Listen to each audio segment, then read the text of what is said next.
This is Life Worlds, the place where we explore life through other eyes and minds. Let's flip the script and discover how to orient your world around nature. I'm Alexa Firminish. Come join me as we get down and forage for fungi, stalk coyotes, draft laws for rivers, hum with beehives, sing bird language, and help beavers to dam again. Let these stories spark your reconnection to nature's multiverse. Learn how to bring ecosystems back to life, become an agent for other intelligences, and begin to see how you too are the sum of all life worlds.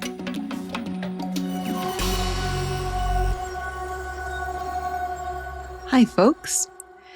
Today, we are going to be swimming alongside some of the Earth's most ancient beings and asking what they might have to tell us about the gates of perception, the origin of language, legal innovations, and entirely uncharted ethical quandaries.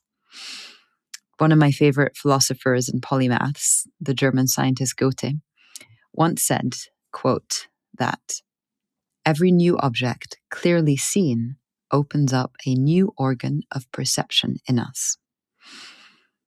I would add another sentence to follow that, which is that when we do develop these new organs of perception, which I also translate to be new skills of perception, we subsequently are able to open up entirely new realms of what we consider ourselves to be as human beings and the types of life forms and forces that we live amongst. And for today, who better to guide us into new organs of perception than the sperm whales, whose spermaceti organ in its head is enormous relative to its body and can hold up to 500 gallons of liquid, focusing and amplifying sound out of the top of their head to create some of the most sophisticated sounds in the natural world. Some, indeed, would call it language. How we're becoming able to listen in and decode these sounds is, for me, one of the most inspiring stories coming out of the scientific world of today. Let's quickly talk about technologies. Throughout time, humans have developed different techniques, which have led to entirely new cultural revolutions. You might have heard me on this show speak about one of my favorite books by Lewis Mumford called Techniques and Civilization. I'll link it in the show notes. He goes into this quite a lot there. And these new revolutions in culture, in turn, pave the way for new techniques over and over again. So think about when human beings have, throughout time, worked with metals, wood, steam, electronics. These techniques, technologies, change our organs of perception. Think, for example, of how the sophistication of our work with glass led to the development of the microscope and the telescope, revealing entirely new inner and outer worlds, from the tiny to the large, the existence of microscopic bacteria and viruses, to galaxies and supernovas. In the same vein, today, some of the most cutting-edge advances are occurring in the rapidly growing fields of AI, bioacoustics, and animal translation. And these advances are unveiling messages and languages that used to lie beyond the reach of the human senses. I would also direct you back to episode, I think it's 13, with Karen Backer. I'll link it in the notes. And all of this brings me back to the whales, and specifically whale language. Those of you alive in the 70s might recall one of the most successful environmental campaigns of the 20th century. It all started when the bioacoustician Roger Payne plunged his technique, a hydrophone, under the ocean's surface and created the first recordings of the resonant, haunting songs of humpback whales. National Geographic printed and distributed the records in the millions, spreading the voices of our ocean kin far and wide. And by raising global consciousness around the culture of whales, this album helped to spawn a worldwide Save the Whales movement and contributed to widespread whaling moratoriums. You could say that the voices of the deep summoned human society into the otherworldly and undeniably transcendent.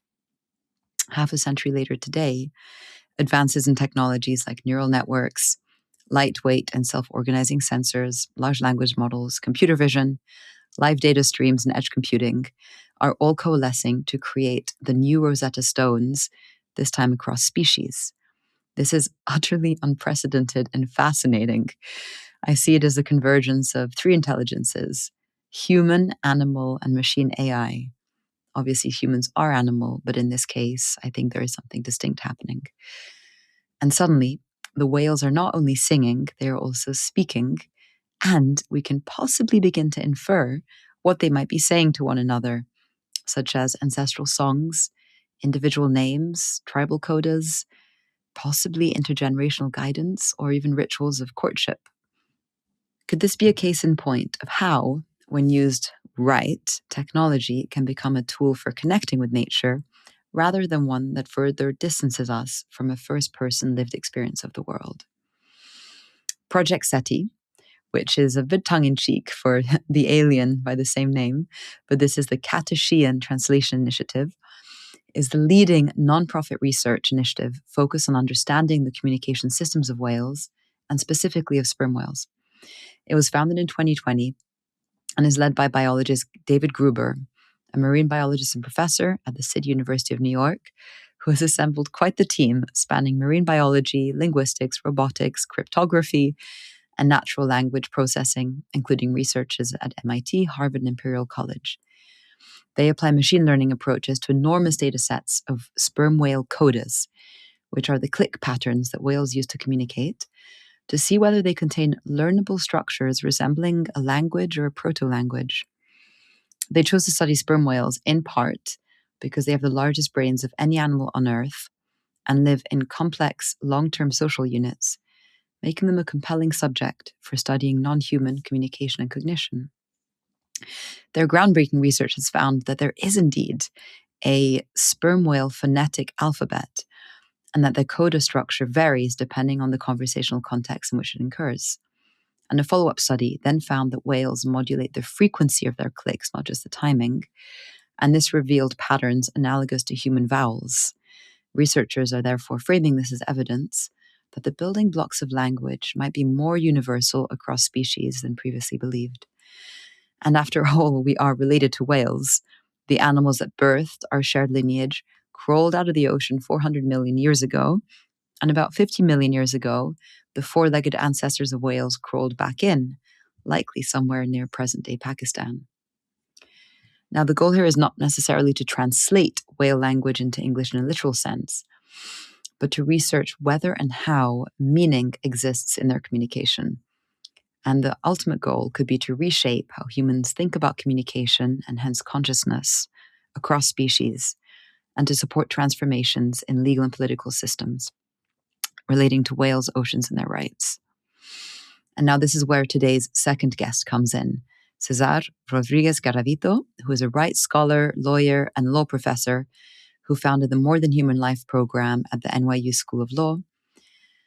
MOTH, for short, brings together an unusually wide coalition. They have lawyers, scientists, indigenous leaders, artists, writers, advocates, judges, journalists, and philosophers to advance ideas in legal practice that extend standing and protection to non-human life. They run annual courses and fellowships and convene brilliant gatherings, I've been to some of them, exploring how to listen to the voices of the more than human world. As David and César will share with us today, they met at a conference on interspecies constitutions, and it was immediately a match made in heaven. David was looking for a legal group to help support the implications of their science in the world, and this is precisely what MOTH is designed to do. And so this partnership explores the legal implications of AI-assisted translation of the sperm whale communication, because quite honestly, this research is emerging in a legal vacuum. There are almost no ethical or legal guardrails for non-human animal communication technologies and how we can use them in morally correct ways. And so today, we're going to discuss the classic question of Umwelt. How can we even begin to decode a species whose lived experience is so different from our own, and unpack a notion of acoustic vision, being able to process echoes in a similar way that our eyeballs might be working? We talk about how language is currently seen as the ultimate line separating humans from other species, and how this notion is being upended, and the main legal arguments being proposed from the research to protect the whales. For example, the right not to suffer and the right to have a cultural life. We'll hear about a recent astounding documented multi-whale birth event. Here's some of that audio.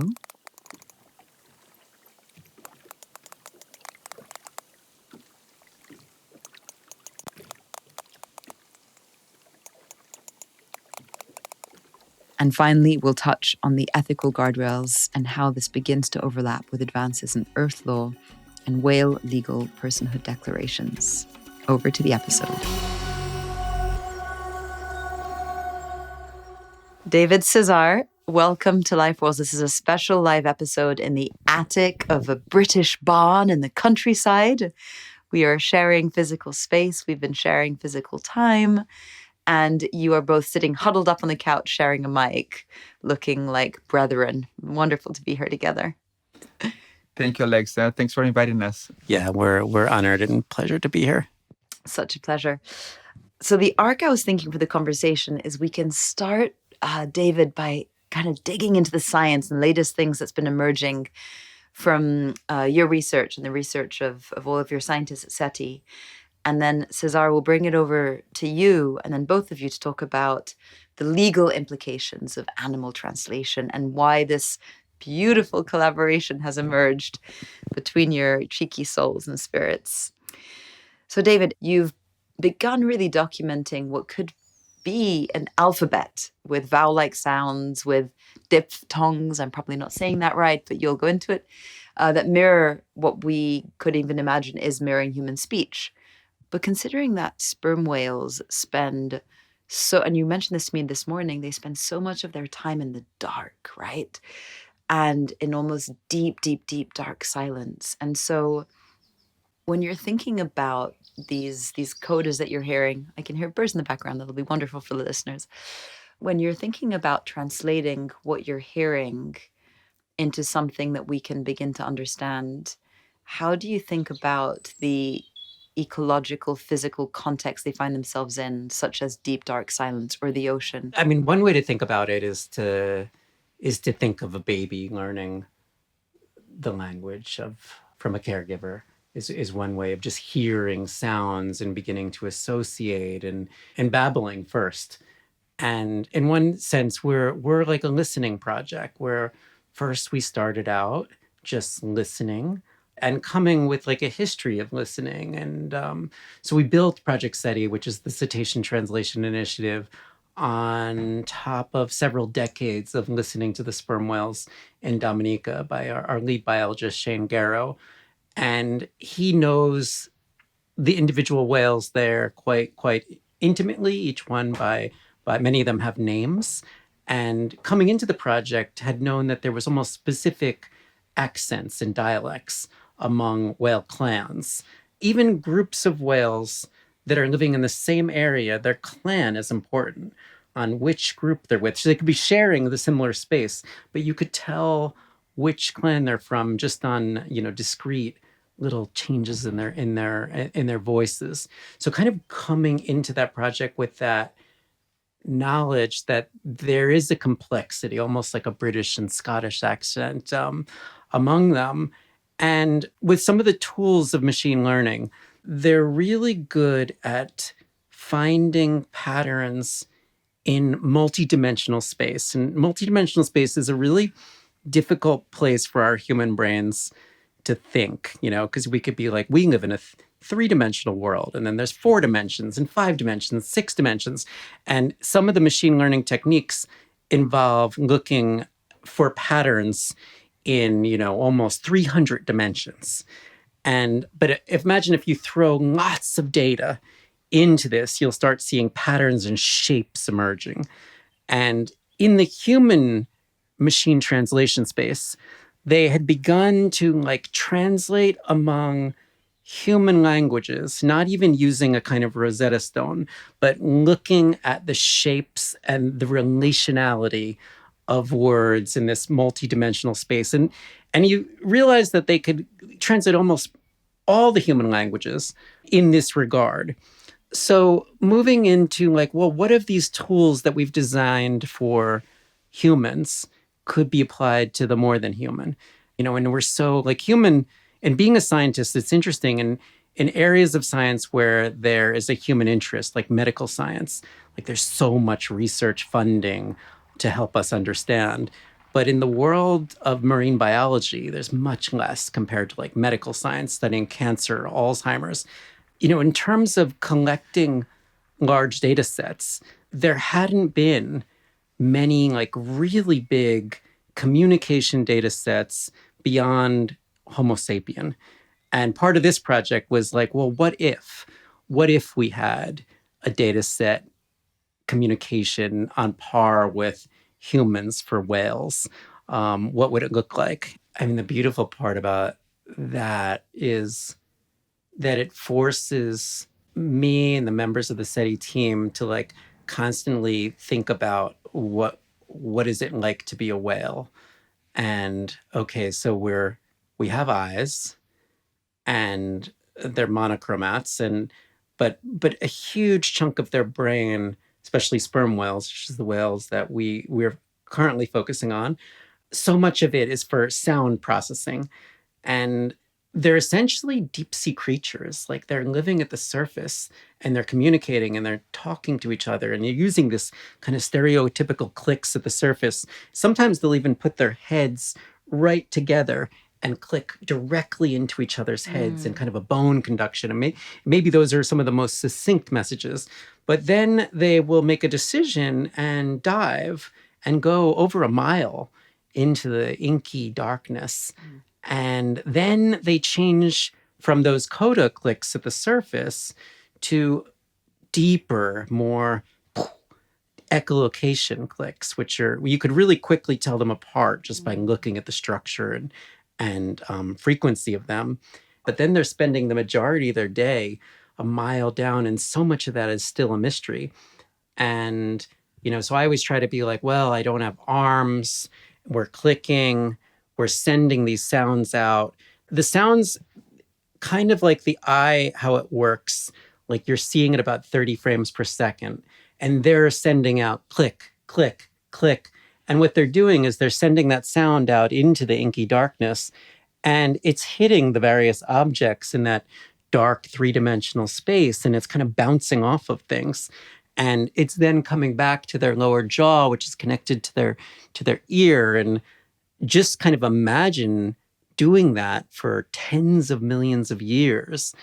And it's something to like maybe think of the word of like acoustic vision, of being able to process echoes in like a similar way that your eyeball might be working. That's just a way to think about it.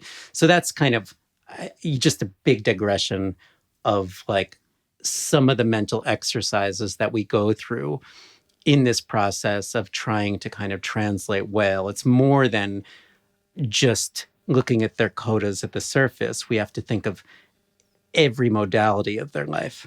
Would you imagine that we could get to a point where there's such a concept as like we're going deep? Or like, do you think that they have like concepts and words about their environment in the same way that we would talk about the ocean floor or water? Or is that not what we're decoding? Like, do they have a concept of water? Because maybe they don't have the concept of the air, but they do breathe the air. Is that even where we're heading, or were the translations looking at something different? That's such a good question, Alexa. And maybe it'll help to like describe a little bit and like how the teams are set up. Because we're 50 plus scientists now across 8 different disciplines, but we're all focused on one thing. We're all like listening to whale voices and trying to make sense out of it. But being a scientist, like I'm trained as more of a microbiologist and molecular biologist, and a biological oceanographer is where my actual interdisciplinary training comes from. But there's linguists on the team, there's computer scientists on the team, there's computer vision people on the team, there's network science people on the team, there's whale biologists. So everyone kind of comes with a specific lens. And I think one of the things, we also have a cryptography theoretical analysis part of the team. And that's kind of that part, they just need a pen and paper and ideas. Like they start with just thoughts of theory. And in the beginning of the project, we wrote a paper It's on using unsupervised machine translation for animal communication, but it's a theoretical paper led by Shafi Goldwasser, who leads our theory team. And in regards to that, taking away the kind of math that's behind this theory, there was two key things that came out. Is that one, if the communication system is complex, unsupervised machine translation will be better at this. So meaning like we were talking earlier about, like, it's really good at working with large data sets in multidimensional space. So if sperm whales have a very complex communication system, these tools will be better. And the other part that came out of the theory is that parts of translation where our world and their world intersect, those will be the easier parts or the first parts to translate.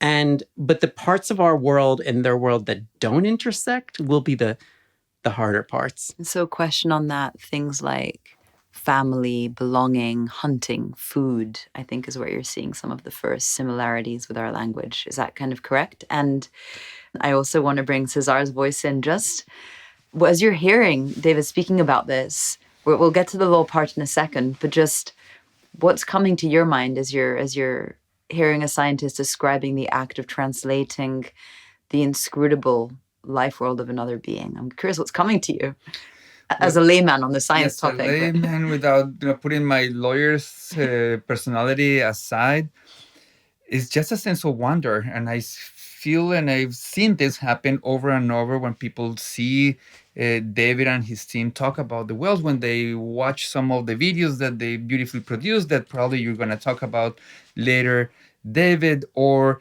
even when they publish these landmark papers on vowels and diphthongs and tones. I teach some of these papers to my law students, and they're blown away by the science, by the understanding that these deep sea creatures are so complex in their communications, so alive in their cultural interactions, and so massively underestimated by human beings despite their magnitude and despite their wisdom.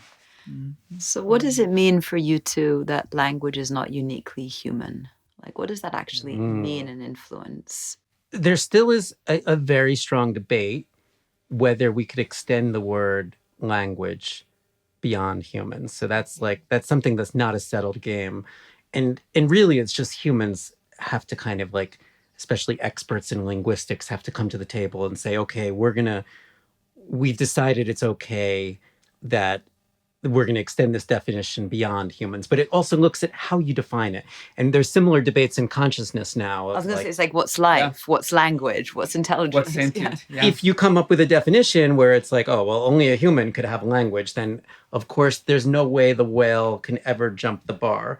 But if you see it like on a continuum, and there's kind of a gradual scale leading towards language, then they might have passed most of the tests that would need to be passed. So it really depends on how we define it. But what's really interesting is mentioned is that, like, we do have a common ancestor with whales at 92 million years ago. So we are mammals. Like, they're another placental mammal, and we were connected, but a long time ago. And I like to feel like it's so beautiful that there was these parallel journeys. Like, humans, all life came from the ocean and came onto land. And Boreoeuthoria, this magna order of placental mammals that we're connected with, like, we stayed with lineages that stayed on the land, chimps and into primates, into Homo sapiens. But they took like another path, and there was this massive event that happened at 66 million years ago with this big meteor that hit in the Yucatan Peninsula, and the last big mass extinction event. The dinosaurs went extinct, and all mammals after that got very small. The only ones that survived were very small. But then there's a group of very small mammals that make the first whale, like at 50 million years ago. Like Pachycetus is its name, because it's a cetus for cetacean, and Pachy, it was found in Pakistan.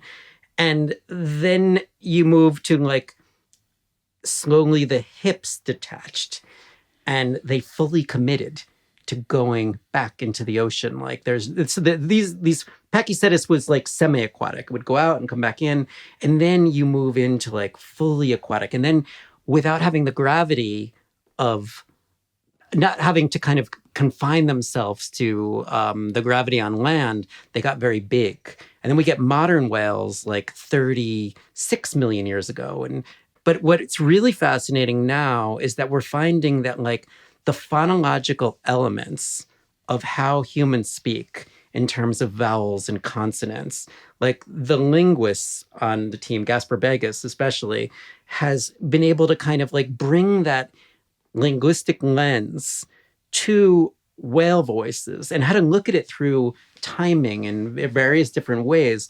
But suddenly we're seeing like an independent evolution of the core features of human language in whales. And I think that's just kind of mind-blowing to realize that they figured out how to make things like vowels and consonants, but the sound doesn't come out of their mouth. Mm-hmm. It comes out of the top of their head. And yet we're related. It's the image that's coming to me is like they see with sound, and it's just the concept of the senses is different. Maybe we'll get back to this after as a question that's coming up for me is like, is it that whales speak like humans or humans speak like whales, or like what is unique about human language versus other language? But if we move on from that, you guys have come into a really interesting collaboration. And César, do you remember the day when like this crazy whale scientist called you and was like, hey, should we do something about whales? Or just, briefly, what was the origin of this partnership, and why, like, where does whale communication fit into the landscape that you're stewarding with Moth around more than human rights and rights of nature and winning cases in court like Los Cedros? Mm-hmm. But yeah, curious about that first contact you had with this world that Dave is holding, and why it emerged in the way it has. The first contact happened at a conference, actually. Like this first contact, I see the alien fingers. Exactly, first contact, like CETI, exactly. Exactly, the first contact. You're seeing the movie cover. Yeah, which is kind of a vindication of academic and professional conferences that oftentimes are stale and not particularly exciting. But this one was very generative, and really it happened very quickly. We had never met. We didn't have anyone in kind of professional circles in common, and that speaks to what happens when people connect genuinely based on the excitement of the science or the work that they do. So David presented the very early version of the findings. This was 3-4 years ago, and I was, as I said earlier in response to your question, I was blown away. Like, say, what is this? Like, is this really happening? Is this basically, this is no longer science fiction, but it's science. And one thing that I've always liked to do is anticipate possibilities, look towards the future and say, well, what if? Exactly the same question that David asked himself and CETI asked himself. So I asked myself while I was listening to David, what if this science was published and we could use it to advocate for the rights and well-being of whales? What if we also clear that hurdle that's been around for the longest time in the legal system, whereby some capabilities are defined as uniquely human? This is human supremacism in the legal field.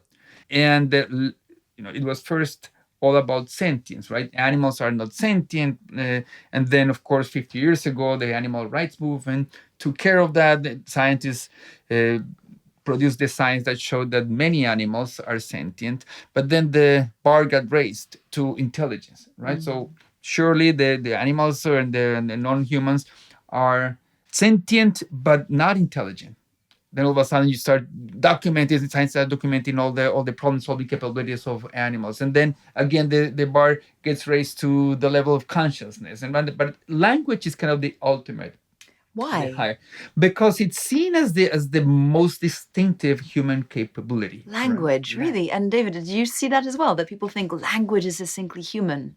I guess because we have literature and song and culture. Yeah, and because we're highly social animals that have been able to coordinate our across cultures or geographies through oral and written language, right? That's seen as uniquely human and giving us an edge over other species. And just to put on my sociologist hat, because I'm a lawyer, but my PhD is in sociology, I cannot help but notice from a sociological perspective how science keeps changing their definitions, right? So and of course, if you look back at how scientists used to define intelligence, well, it was all about having a brain, right? But then you see fungi solving all kinds of problems in a decentralized way. Well, so surely that's a form of intelligence, problem solving. And then so science is not static.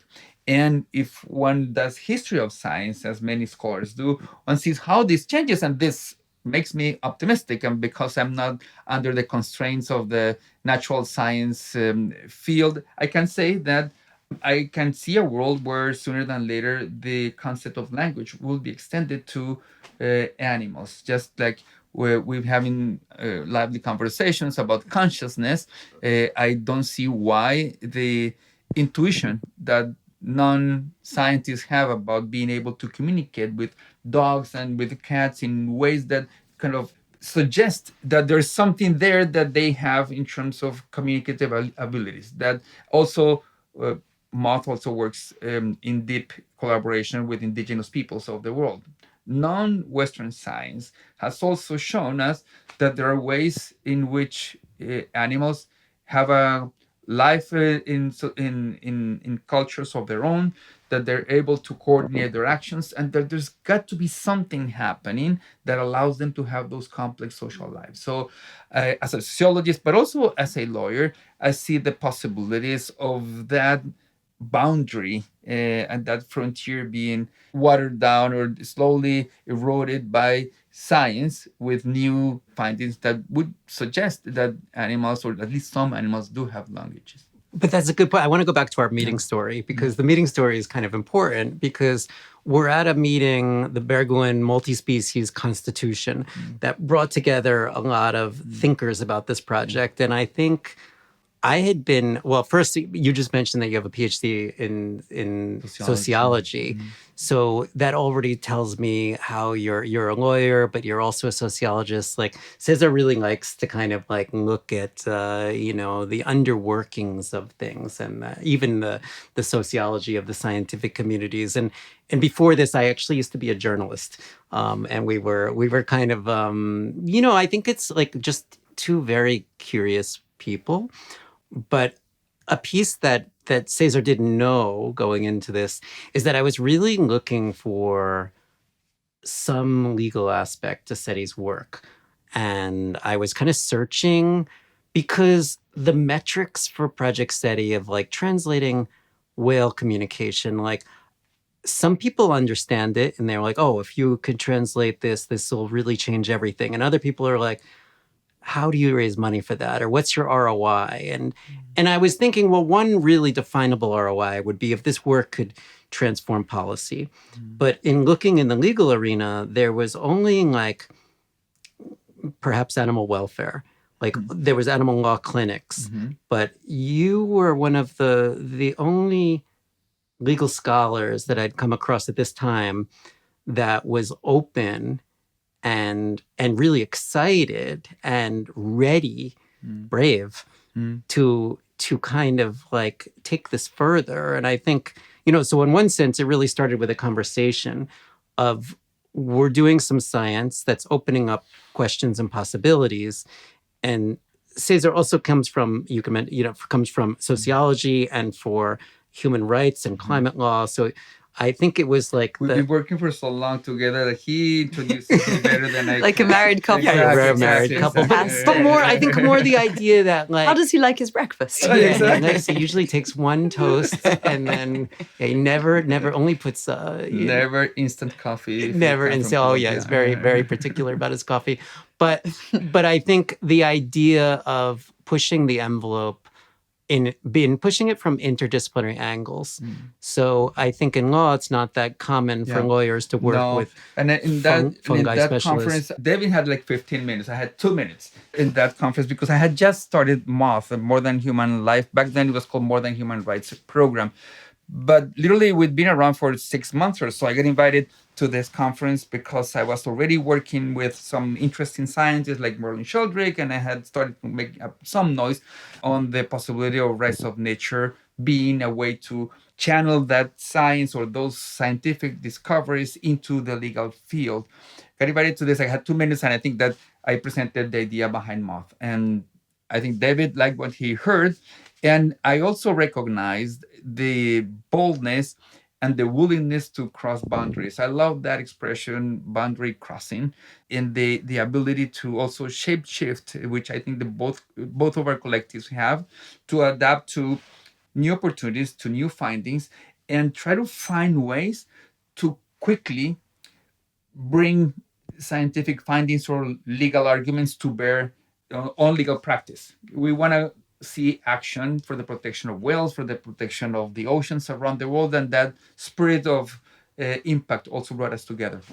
So I was so excited that, okay, Cesar's interested, and there is a hook now into the, and I remember when we first met, I mean, it didn't, like, as all things, these take time to build trust.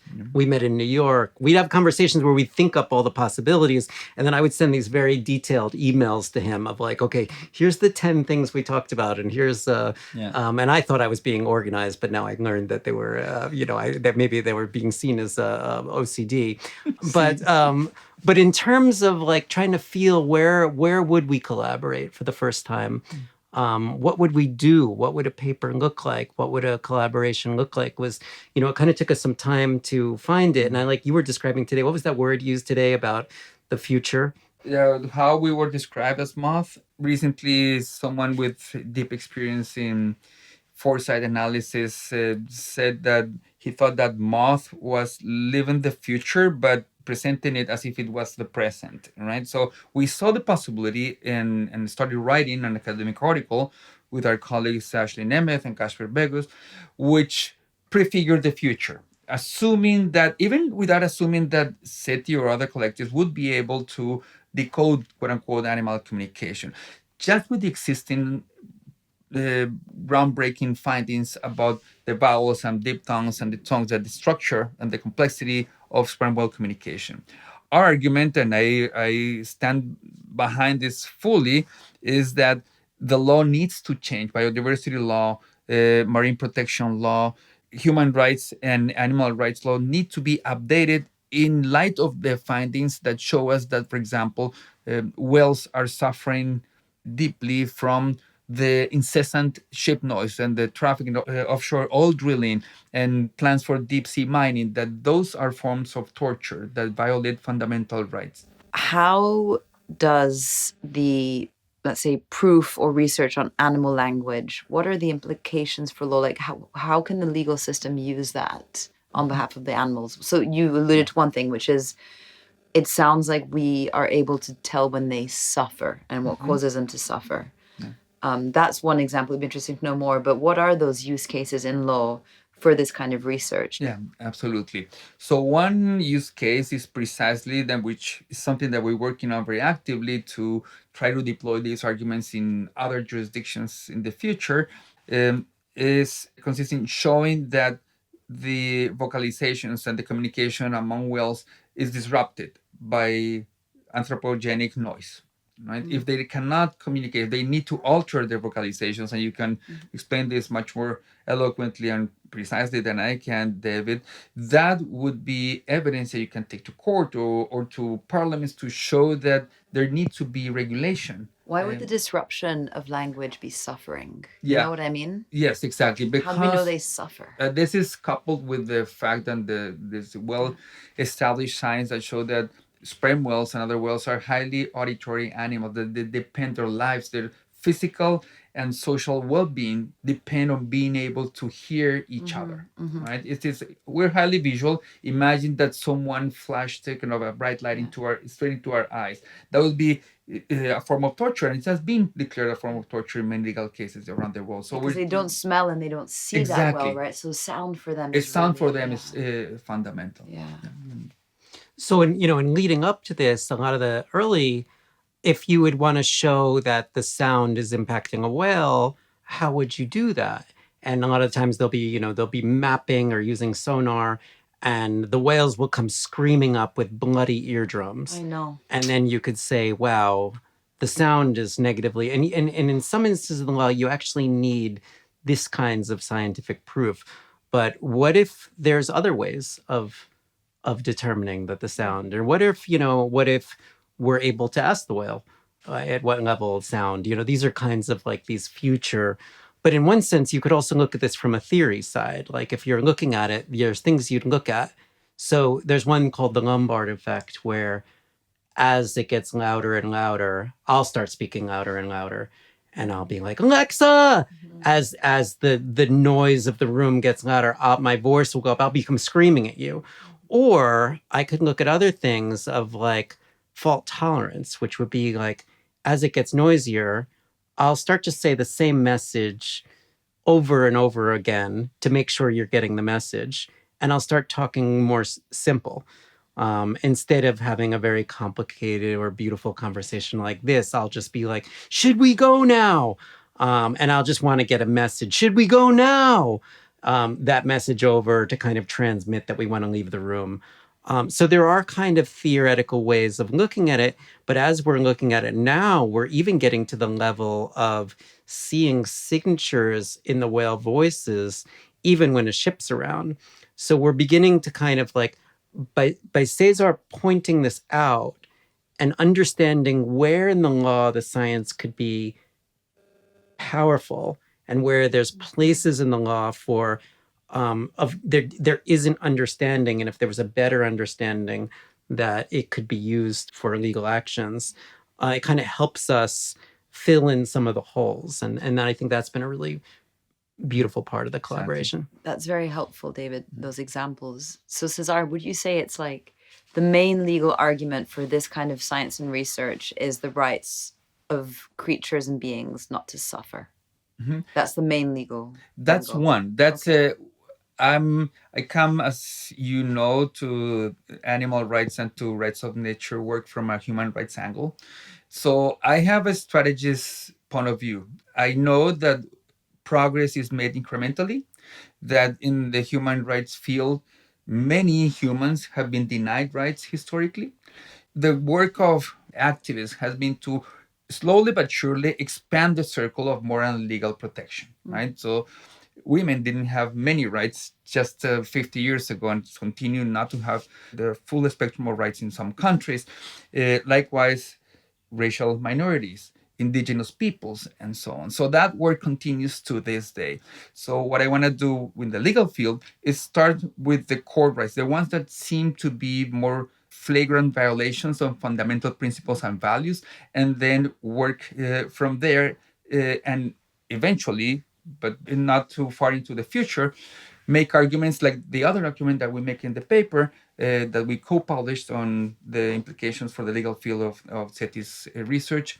The argument that whales have a right to cultural life. We can talk more about that in the context of CETI's more recent science. So this is my turn to cue that in for David, and then he'll send it back to me as we've done in the past, because that is really groundbreaking. If Alexei, when I talk about the evidence of coordination among whales in situations like birth events, then that is, to me and to anyone who's paying close attention, evidence of cultural life, of highly synchronized social interactions that amount to deeply wise and sophisticated ways of being in community that need to be protected also by the legal field.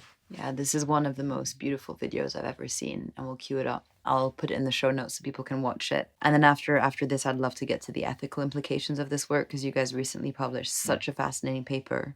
But yeah, David, please share a little bit on that coordination social life aspect and what you guys have discovered.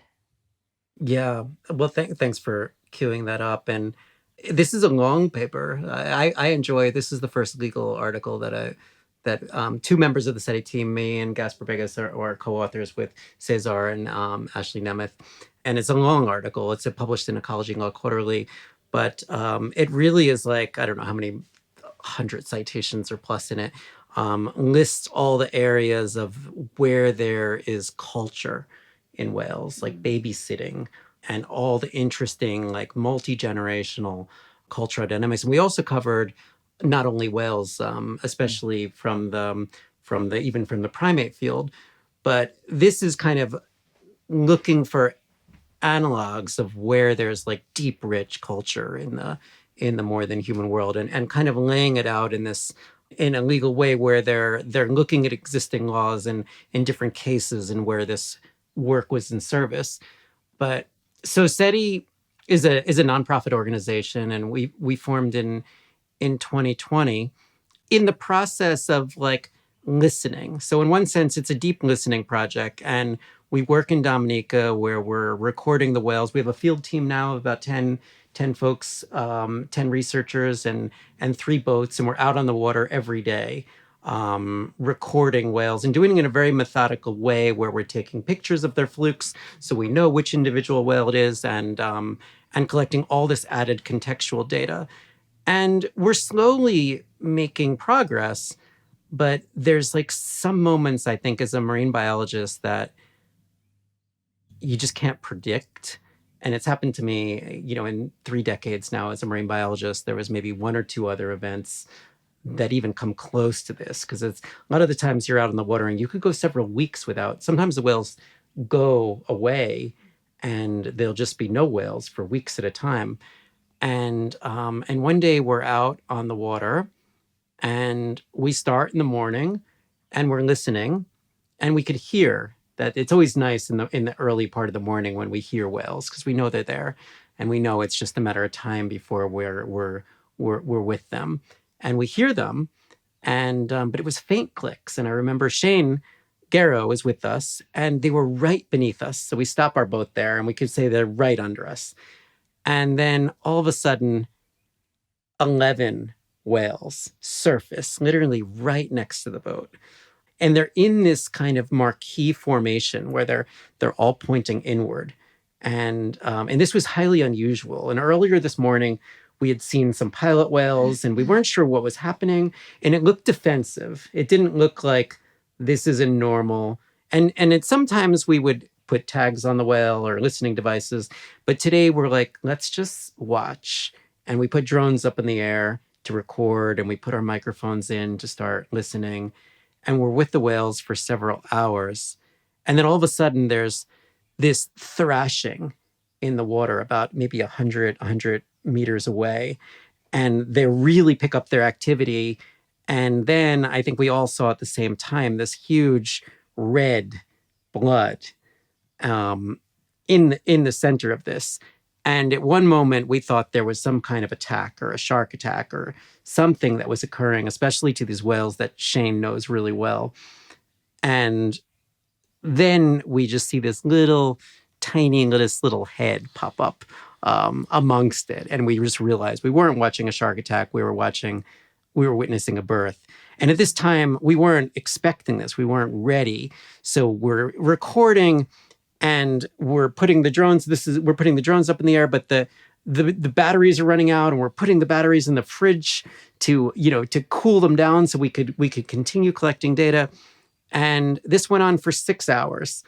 And then like towards the end of the evening, well, first what happened is that many pilot whales came in, and then hundreds of Fraser dolphins came in. So the whales, 11 female whales, and now there's 12 whales, are working, and we know there's a grandmother, the mother, and the mother's daughter are there. They've worked continuously, taking turns kin and non-kin working in dyads to lift the baby out of the water. And the reason they were doing this is that the babies are negatively buoyant. And here's like a fellow mammal giving birth in mile deep water where the baby could sink.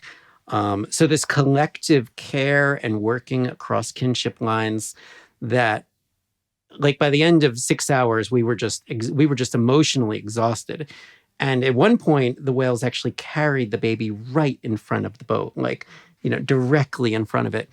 But I think there was this idea of the end of that day, this wasn't our usual data collection process of sticking our batteries in the fridge and stuff. This was just trying to do our best at recording this particularly magical situation. And we got back, and I immediately knew that this is a very special data set. And it's really our responsibility to show something or to use this in a way that is in benefit of the whales. So we worked for 2 years. Everybody on the CETI team was like offering what they could, whatever superpower they had, whether it's computer vision or acoustics or network science. And 2.5 years later, we released 2 papers on the same day, showing that it was perhaps the most collaborative, empathetic, cooperative birth beyond perhaps what's seen in humans across any other species. And just the message of that, I think, was really important. And I think it fits in to, and I remember telling you on the phone when this had happened. Yeah. And just, I guess, and just so excited to share this, and think about ways in which this incredibly, it felt like almost sacred data could be put to the most benefit for these whales. Yeah. And for me, the frustrating part is that, of course, the publication cycle in the natural sciences is a bit longer than in the social sciences in the law. So you were sitting on that video for 2.5 years, and I had watched it. I had wanted to do something with it, but I needed to be very patient until it finally came out.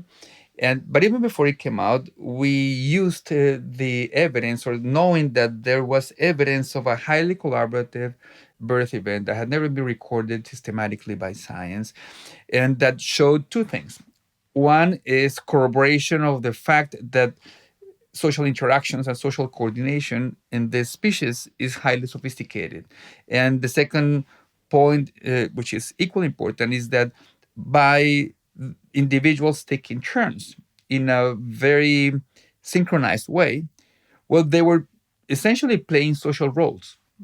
And that all is proof against the view that animal rights don't make any sense, because supposedly animals don't have any social responsibilities. One of the arguments that is made against animal rights is that, well, if animals have rights, they should also fulfill responsibilities. So to me and to anyone who watches that video, there's clear roles assigned. There's work that's being done by different members, not only of the family, but also of the community, not only among individuals that are related by blood. That allowed us to advance the second argument in the paper, which shows that we need to protect cultures in addition to individuals, collectives of animals in addition to individual animals. This reminds me of an interview I did with Carl Safino when we spoke about rewilding and reintroduction of species. And actually, for example, if you don't have the matriarchs of the culture, then you're just kind of putting creature back out there. This is one of the most beautiful stories. And I think many peoples who have lived close to the land and close to other forms of life, they're like, duh, like we know that animals are intelligent and collaborative. But the point that you're both making is like, we have the systems we have in place today, and we have to use science and law in their ability to interpret, like the permission and the interpretability and the proof does matter to the current system. And so having the science and legal structures to actually move the law is key, because many people might be like, wow, I intuited that whales might have that, but or I've seen it, my grandfather has told me. But I think the quantified evidentic proof of it is this massive landmark moment. And I'm cueing the moment when there's a whale litigating in court, whale language is being used as litigation in court on behalf of beings. In the time we have left, you have published well, apart from this incredible paper and the ones you referenced, I think a vital paper for the field, because there's a few other groups doing animal translation communication, and there's almost no ethical guardrails for these technologies. And you've published these principles that I'll also link in the show notes for non-human animal communication technologies, which you have acronymed NACTs. And so when we're thinking about these ethical risks, you break them down into, you have physical harm to animals, mental harm, disruption of social structures, and ecological damage. So in a nutshell, I mean, what are some of your greatest top-line fears of how the technology can be weaponized? And if this stuff is open source or mass developed, could people use it to find the whales, or just what are the ethical and physical implications of this technology that we have to be careful for? Yeah, I'll take the lead because that report was led by Moth, and we co-hosted with CETI a workshop that brought together leading scientists, not only working with whales but also with dolphins, with bats. Fascinating workshop. Also philosophers, AI scientists, and the like. Because this really is unprecedented. We unfortunately, given the gap in regulation of AI. There is no clear guardrails orientation for collectives that are undertaking this science. CETI is particularly thoughtful. It has its internal protocols, and it was the first one to endorse the NACT guardrails. But there is also technology companies, other collectives pursuing the science, and they're not always as thoughtful. So in terms of the risks, we imagine different types, but I'll focus on two. So the first risk is manipulation of animal behavior. It's not difficult to imagine that the same technologies that would allow us to appreciate animal behavior and the complexity of their lives could also be used by bad actors to, say, like poachers, to have access to the animals, to further manipulate and exploit animals economically. Elephants for whales, whale watching operations could, for example, lure whales to the boats in ways that would fundamentally disrupt their individual and social lives. Like I could play the sound of the elephant or the whale. Oh, yeah. And they would think I'm just one of them, literally, I'm like, come over. Exactly. And, okay. Exactly. That would be, wow. Exactly. And playback in general is highly contentious, but let's stay with the most serious forms of harm, which would be like using those vocalizations, understanding that those vocalizations may attract the animals to the humans in ways that would be harmful to the animals. And the other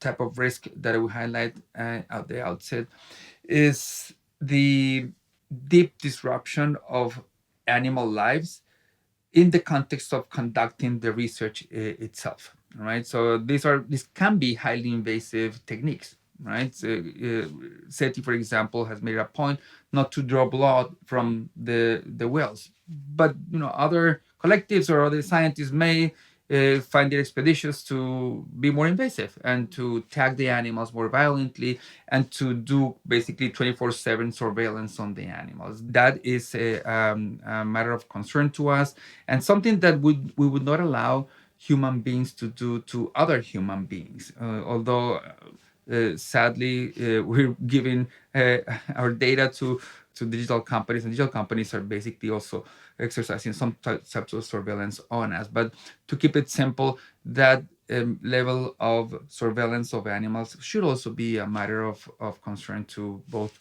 ethicists and legal practitioners and scientists. Yeah, it's like surveillance capitalism, but Exactly, for animals. Exactly. Which is really quite dark and dystopic. David, I'm curious, because one of the principles is non-coerced participation, right? Or I might be getting that wrong, but in my understanding, attending to the fact that we need to, are the animals willing to engage? So this notion of consent, how does that actually work in this case? How do we know if and when we have the animals consent to listen in or do the research? It's a great question. And I think it's a question now, there's entire fields, right? how would this question impact all of marine biologists or anybody studying any organism? And I think that's what's key, in which the guide rails really separate, is that folks that aren't using some of the new technologies wouldn't apply to this. This is mainly using like some of the latest in AI. And actually, this is even a fine line here, because like, where is that line? And even some folks that are just using sort of advanced statistics or saying they're using AI just to get, more attention for their work. So it's really like the line drawn outside of human AI is still quite murky. But just to step back a second, I think what you're talking about is like the most important part of the collaboration to me personally, because coming to this project, there were two main themes in my work. One was, can technology be used to connect us closer to the natural world? And my lab had made like a shark eye camera, and we'd studied the eye of the shark and then swam with it to see the world from the shark's perspective. And the other part is like gentleness and robotics. And so many of the ways in which technology has been advancing, it's been further separating, at least Western technology is developing, it's further separating humans from nature.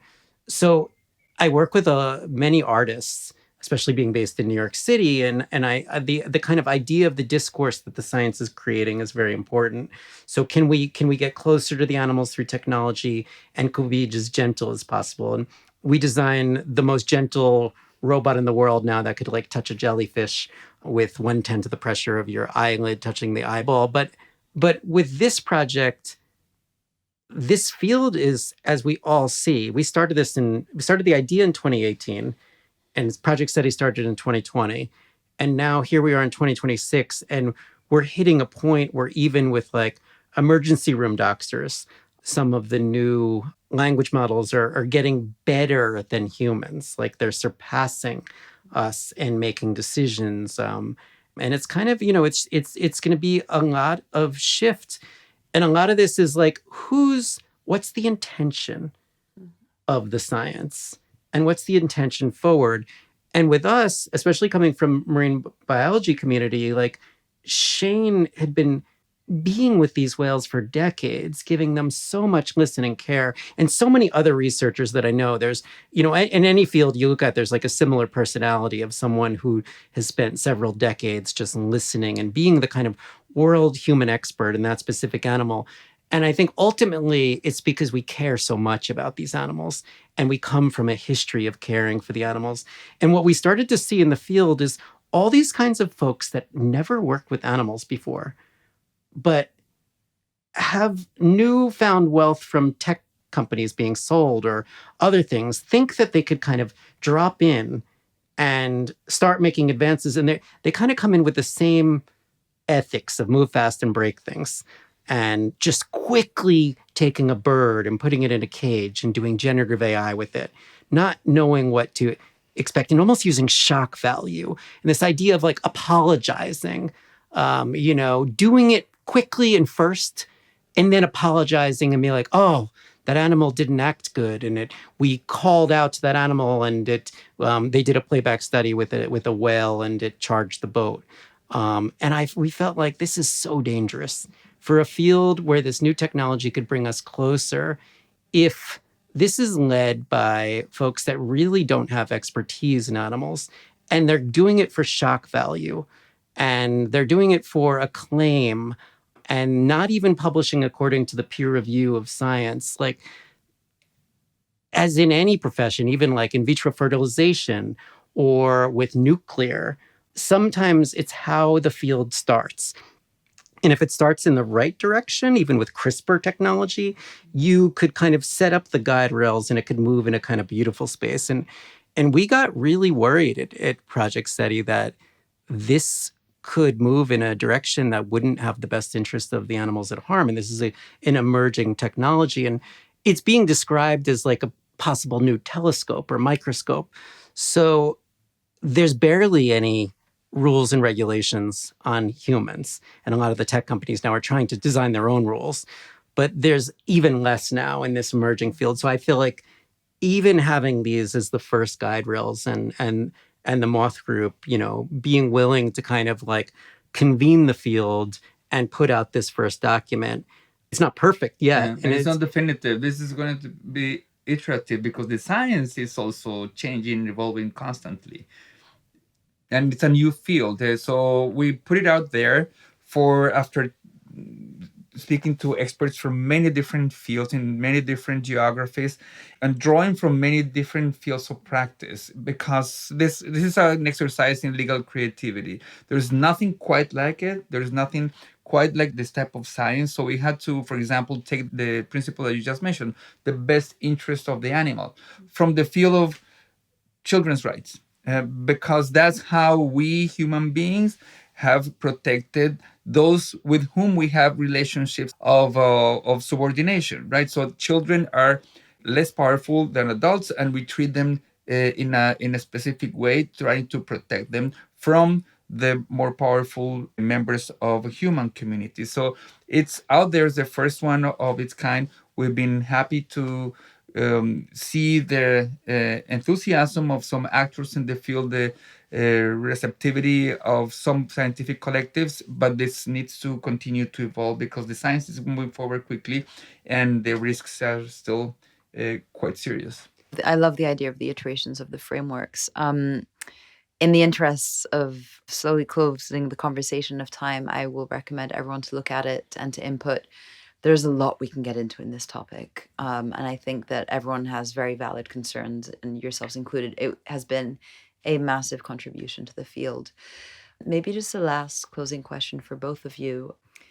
Like, what's coming up for me, especially in the conversation around ethics and AI, and it's like, just who do we have to be as a human culture and society, or what wisdom do we need to actually do this work of translating and speaking and being with animals? Like, who do we have to become to do this work well? You've alluded to it a little bit in how you described the opposite, move fast and break with disrespect. I'd love to hear just briefly from both of you. Who are you already being in this work?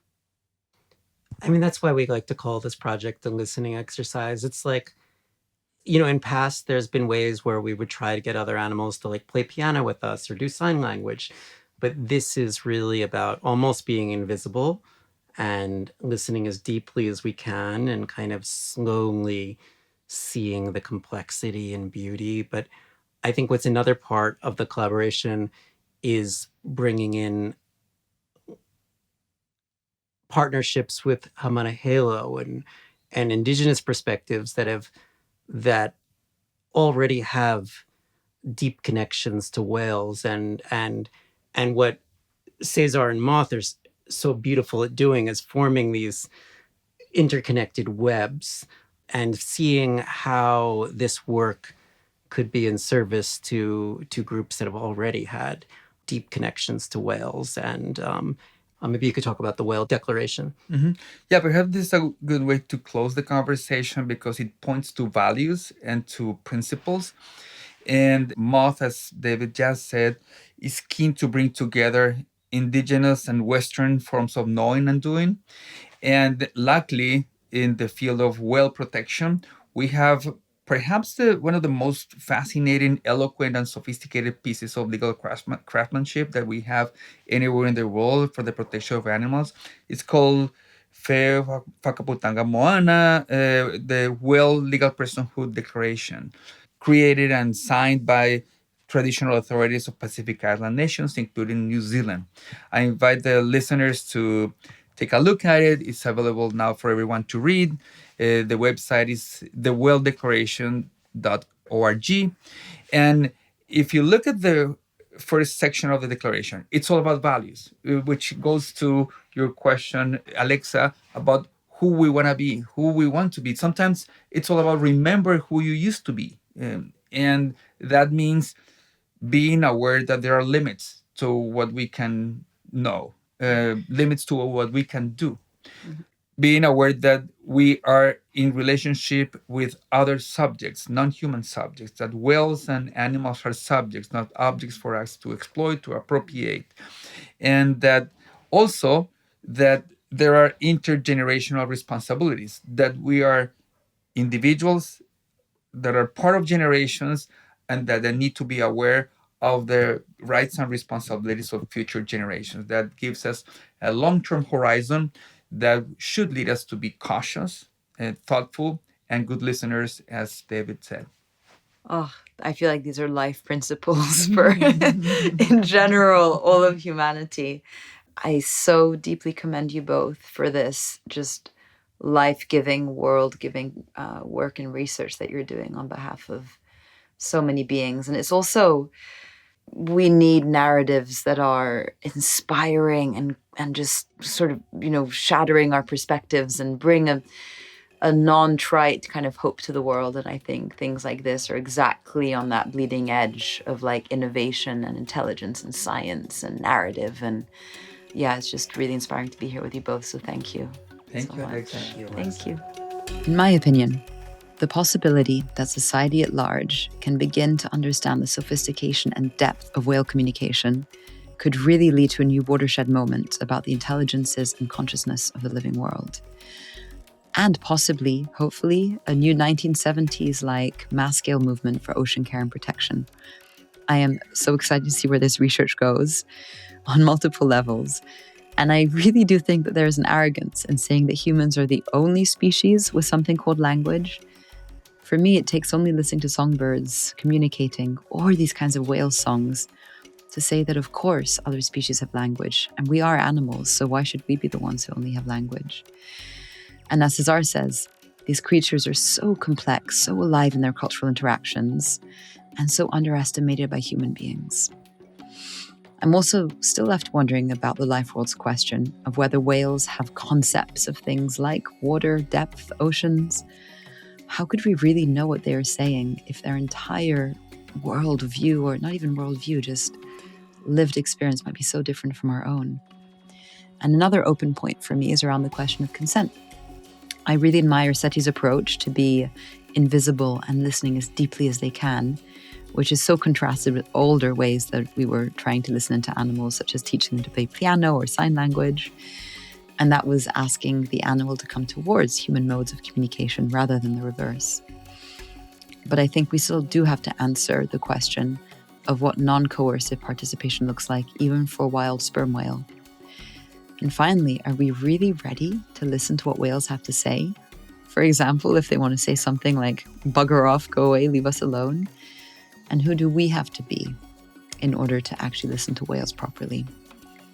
And that leads to a play that we are also involved in that we will put in the show notes, relating back to our work with Empatheter and play around animal AI and translation. So lots of good stuff here, lots of show notes to dig into. I hope you enjoy. And as always, please write in. I'll be so curious to know what this brings up in you.